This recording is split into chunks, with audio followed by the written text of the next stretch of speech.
messieurs, bonsoir et bienvenue à votre capsule chiropratique. Toujours en notre compagnie, le docteur Cynthia Pitre. Et le sujet de cette semaine, la congestion des sinus. Alors, bonsoir, Madame Cynthia. Bonsoir. Vous allez toujours bien? Très bien, et vous? Ça va très bien. Pas de congestion des sinus à l'heure où on se parle. Oui. Mais par contre, c'est quelque chose qu'on retrouve quand même régulièrement à cette saison-ci. Exactement. C'est ça qu'on est dans une période là, propice à ce genre de problème-là. C'est sûr que généralement, les gens vont avoir un petit peu l'impression que leur tête pèse une tonne. On va sentir un peu une douleur lancinante au niveau du front. On va ressentir aussi de la pression autour des yeux. On va se moucher presque sans arrêt. Mais à ce moment-là, c'est sûr, on va dire « Ah, j'ai peut-être attrapé un rhume ou quoi que ce soit », mais il faudrait peut-être plus penser là, vraiment à une congestion au niveau des sinus. Puis si on regarde, selon certaines études, on mentionne que de 10 à 15 de la population qui serait touchée, tout âge confondu. Donc, nous, la chiropratique, on va associer quelques précautions simples mais efficaces pour justement là, prévenir et soulager rapidement là, cette congestion-là.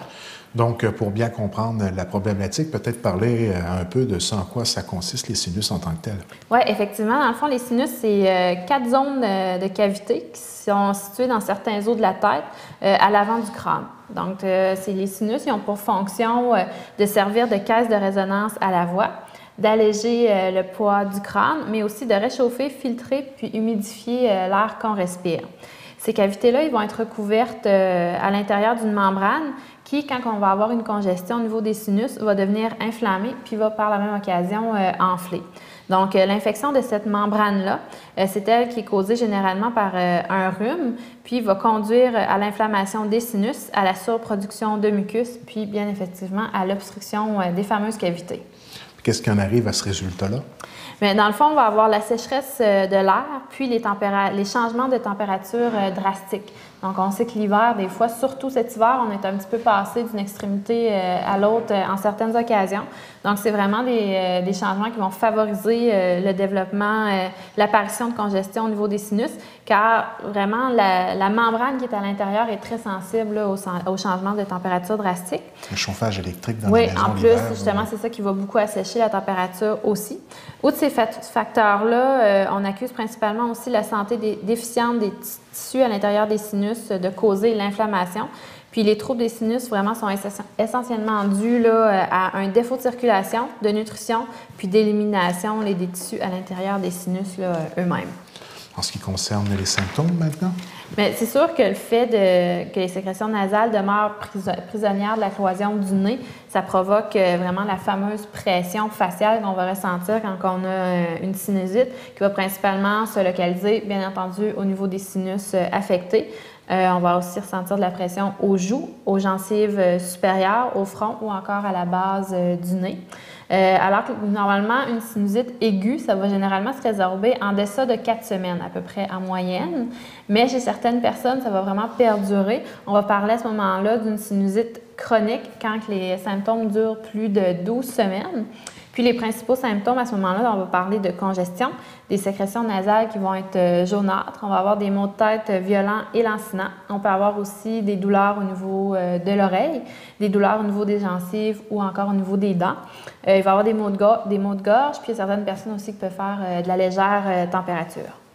En quoi la chiropratique peut en arriver à soulager l'ensemble de ces symptômes-là? Bien, dans le fond, nous, pour être efficace, le traitement d'une congestion des sinus a vraiment... Ce qu'on va vouloir favoriser, c'est avoir une bonne circulation sanguine au niveau des sinus. C'est vraiment la principale chose. En chiropratique, qu'est-ce qu'on va faire? On va travailler de 2 façons pour essayer de rétablir une bonne circulation à l'intérieur des sinus. Première chose, on va aller travailler au niveau de la colonne vertébrale cervicale. On va aller faire des ajustements à ce niveau-là pour stimuler le système nerveux.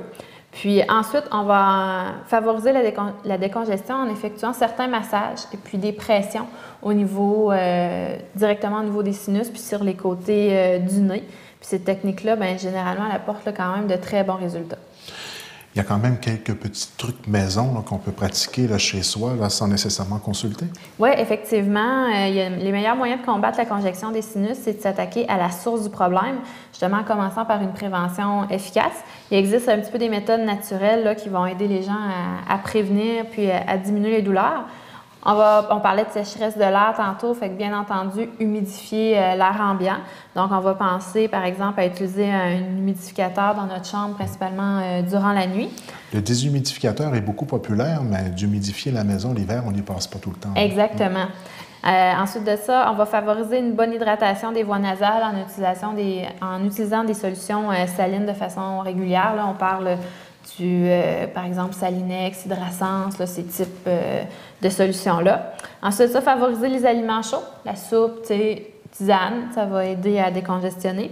On va purifier l'air aussi, donc on va essayer d'éviter les zones, par exemple, où les gens fument beaucoup la cigarette ou encore si la pollution de l'air ambiant est quand même importante. Donc, on va éviter ces zones-là. Finalement, on va beaucoup s'hydrater. On va boire beaucoup d'eau parce que si on boit beaucoup d'eau, ça améliore le drainage des sinus parce que le mucus, à ce moment-là, va être plus clair, donc moins épais. Donc, la décongestion va être favorisée. Donc, une belle façon de prévenir tout cela, c'est de peut-être rencontrer son chiropraticien pour en savoir plus et avoir de bons conseils. Oui, exactement. Donc, pour prévenir l'apparition de congestion des sinus, le docteur en chiropratique va pouvoir justement vous conseiller au niveau apporter certains changements au niveau de vos facteurs environnementaux qui sont nuisibles, puis un petit peu essayer de faire attention à ce qui vous rend fragile, puis comment renforcer votre système immunitaire. Dans le fond, les bonnes habitudes, ça rehausse la qualité de vie, puis en même temps, ça va aider tous les gens à conserver une bonne santé. Donc, le chiropraticien est quand même un allié de choix là, pour atteindre ces objectifs-là. Alors, comme à l'habitude, on termine l'émission en rappelant vos coordonnées. Oui, effectivement. Moi, je suis située au 365A, boulevard René-Lévesque, Est, à Chenler. Et vous pouvez me rejoindre au 418-689-2447.